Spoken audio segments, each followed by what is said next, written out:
Joining us now, NewsNation political contributor Chris Cillizza, host of So What with Chris Cillizza on YouTube. I want to note that we were just watching Vladimir Putin. That was a live image from Moscow. He was watching some kids play hockey. What do you make of some of the images they're putting out before he heads to Alaska? He's sort of making the rounds. He was waving at kids on the ice before he departs. I find that interesting that that's what they're putting out. Yeah, Marni, look, when it comes to this kind of high stakes, very public summit, and Vladimir Putin, who is a master sort of image manipulator, nothing is by accident. I mean, I think they want like, oh, he's calm, he's cool. You know, he doesn't feel any pressure here. He's the Russian people love him. He loves kids. Who wouldn't want a guy who's watching hockey, right? I mean, I think all of these things are on purpose.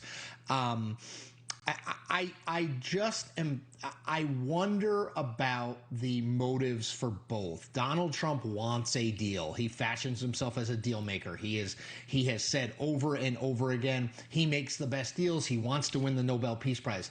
Putin's motives are different. Putin wants more land. He wants as much of Ukraine as he can acquire. I'm not sure he wants to necessarily end the war.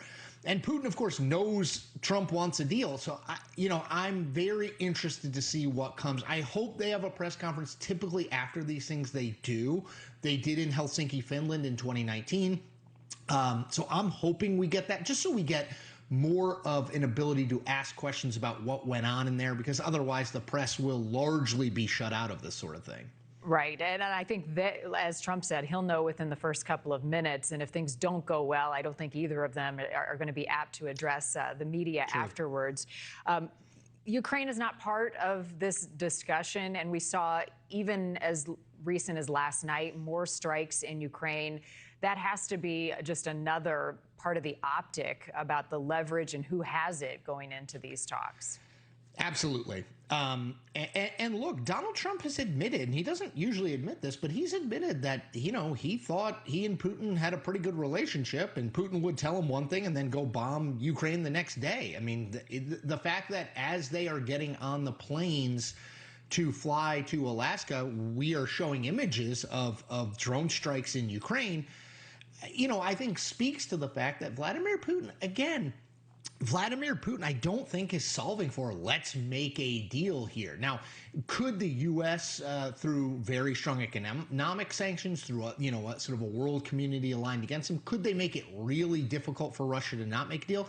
Yes, they could, but I don't assume that Vladimir Putin is taking this meeting, this summit, because he wants to make a deal. He's taking it because, remember, a week ago, August 8th, Donald Trump said there were going to be these very strong sanctions put in place against Russia, and Putin said, how about we meet? And then the sanctions dropped, right? So this is him buying more time. I'm not convinced that he's coming to Alaska thinking we're going to walk out of this with a ceasefire or a deal. I hope that's the case, but I don't know if that's really what Putin's goal is here.